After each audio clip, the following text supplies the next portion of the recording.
Muy buenas tardes, saludos Eduen para todos ustedes, saludos íberos, saludos celestiales. Hoy es día 1 de noviembre del año 2023. Estamos ya en el mes número que se llama 9, aunque sea el mes 11, pero November quiere decir el 9, es cuando nace el niño, ¿no? O es el nacimiento. Es el ciclo de la maternidad de una mujer, ¿verdad? Que son 9 meses. Bueno, tengo varios vídeos para ilustrarles después del que hicimos ya. Les he ofrecido esta misma mañana sobre liberar, libar y libre. Hay muchísimos vídeos que podría hacer.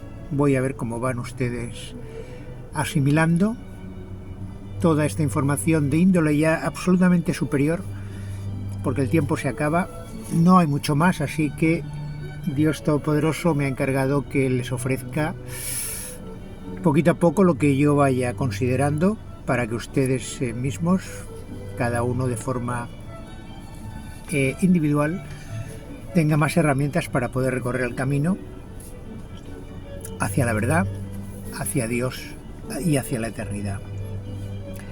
Les voy a ofrecer ahora un vídeo muy especial que se llama El Alquimista. Fíjense ustedes, ¿verdad? El Alquimista es un libro, El Alquimista de Paulo Coelho es un libro que yo siempre recomiendo desde que lo leí la primera vez. Lo he regalado muchísimo, en aquella época regalaba, cuando encontraba algo bonito, pues siempre lo regalaba a mi familia, a mis hijos o a mis amigos, a los más cercanos, ¿no?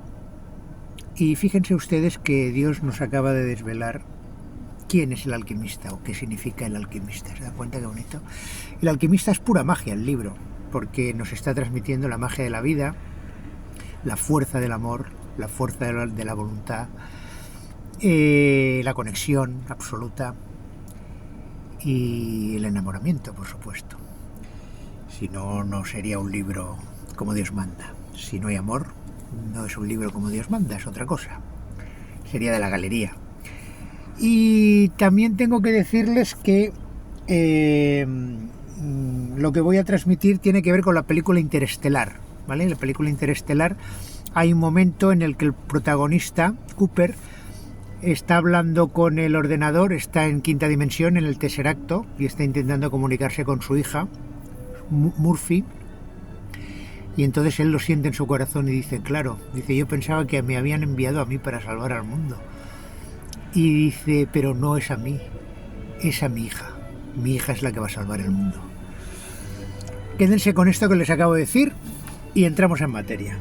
Vamos a leer, para entrar en materia, del libro Lendanik, escrito por Altman y basado en los escritos de Alexandre Lazar y de los Bere, en la página 44, como no podía ser otra, y dice así textualmente.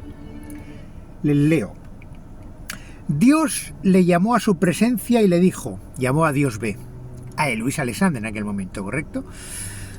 Inicio la lectura. Dios le llamó ante su presencia y le dijo, has sido escogido para ser el futuro Dios Todopoderoso, o sea, Dios B, pero antes te entrego a mi hija predilecta para casarte con ella. Y fue celebrado en los cielos el desposorio entre ambos, una boda que fue el acontecimiento más fantástico en los anales de los Edu. Dios, como dote de aquella boda, entregó a su hija los 12 globos de mundo.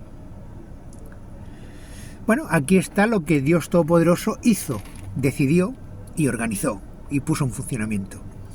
Llamó al individuo llamado Luis Alexandre en aquel momento y le nombró su sucesor y le entregó a su hija. Entonces, a partir de ese momento se desarrollan unos hechos que no vamos a leer.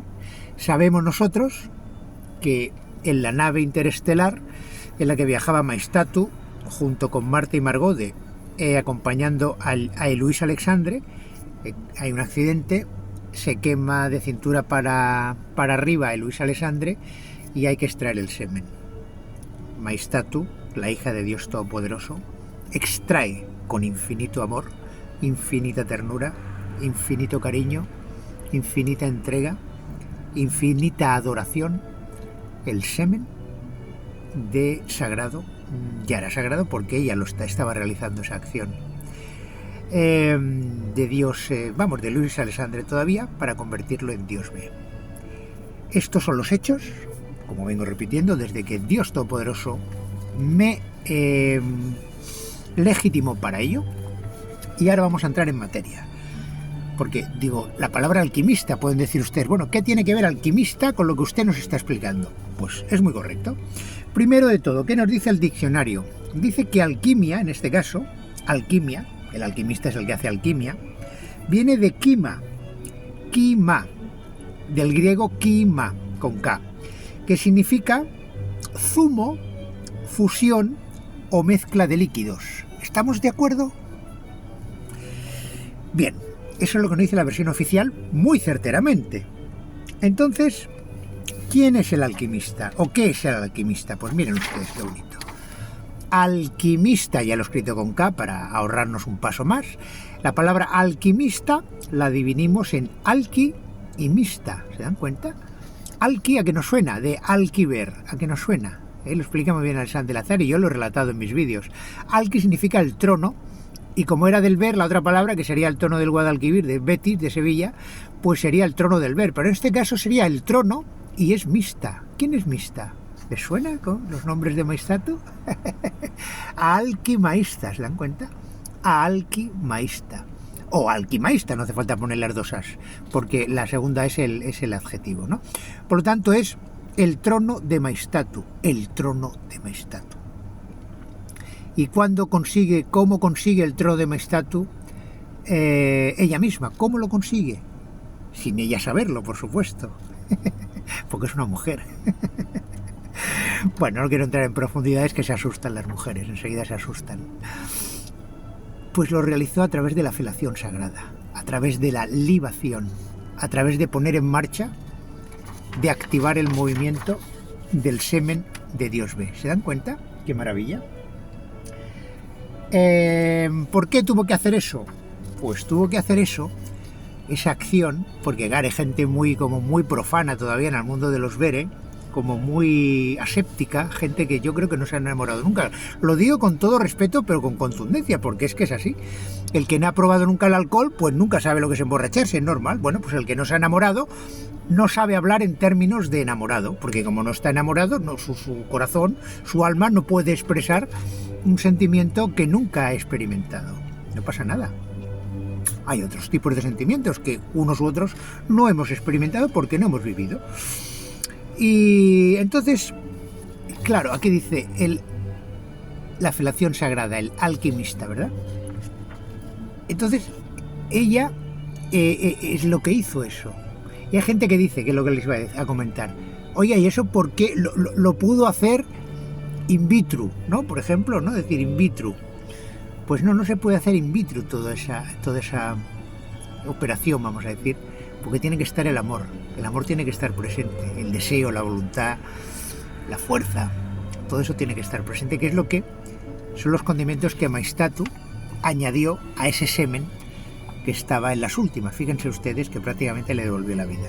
Entonces ustedes dirán, bueno, sí, entonces, si usted dice que el trono que alquimista se llama el trono de Maestatu, entonces ella es la alquimista, porque siempre decimos el alquimista, nunca decimos la alquimista. Entonces yo creo que ya los más conectados ya sabrán quién es el alquimista, ¿verdad? Aquí solo hay un alquimista. Solo hay un alquimista. En toda la eternidad, solo hay un alquimista. ¿Quién es el alquimista, señoras y señores? El alquimista es Dios Todopoderoso. Dios Todopoderoso es el alquimista, porque es el único con una inteligencia superior, como demostró desde el inicio, que diseñó toda esta tarqueta, cómo tenía que fusionarse ese semen de Dios B con los jugos, con la saliva inicialmente, y luego con sus jugos internos de su hija Maestatu. Entonces, hablando del tema de la felación, y del tema de cómo nosotros lo estamos tratando con absoluta claridad, absoluto respeto y consideración y como tiene que ser, y sin ambajes, sin mentiras, sin doblez, sin falsedad, sin buenismo barato ninguno. Imagínense a un padre, porque Dios Todopoderoso era padre, fue padre de Maistato en ese momento, tener que hacer lo que tuvo que hacer con su hija para que ese individuo, que me disculpe Dios o que me corrija, pero él sabe que lo digo con cariño, pero lo tengo que decir así para que ustedes me entiendan, que era un vividor, se había dedicado toda su vida a ir viajando por el espacio, ¿verdad? Haciendo mapas, y está muy bien todo eso, pero a nivel suyo como hombre, ¿qué? No se había responsabilizado nunca de un hijo, ¿se dan cuenta? Esos detalles hemos de entenderlos. Llegaba a un sitio, llevaba 3, 6, 9 churides, las que fueran. Bueno, dejaba allí su semen, le hacían sus felaciones y él seguía su camino. Por lo tanto, nunca asumió una responsabilidad de familia. ¿Ustedes saben cómo murió Alejandro Magno? En su grandísima vida, ¿cómo tuvo que morir? ¿Qué tuvo que ver? ¿Qué tuvo que sentir en ese último momento de vida? Cuando el criminal Iurri trae a su hijo chiquitín y le corta la cabeza delante de Alejandro Magno, de su padre, y le deja la cabecita a los pies para torturar absolutamente los últimos instantes de Alejandro Magno, de Dios ve. Fíjense qué inteligente, qué infinitamente inteligente es Dios Todopoderoso.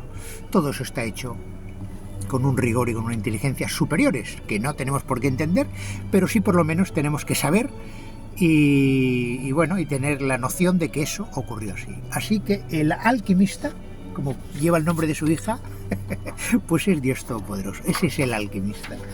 A través de su hija, ella es la que tiene el trono realmente de esta tierra, como hemos repetido muchas veces. Y eso lo entendió ya Alejandro Magno. Dios ve en su segunda existencia, cuando después de ganar la guerra de Troya, allí donde llegaba, ponía la imagen de Maistato con el chiquitín, que era el mismo como Jesús, y hacía que todo el mundo se arrodillara delante de ella. Había entendido por fin quién era Maistato. Zorionak, agur.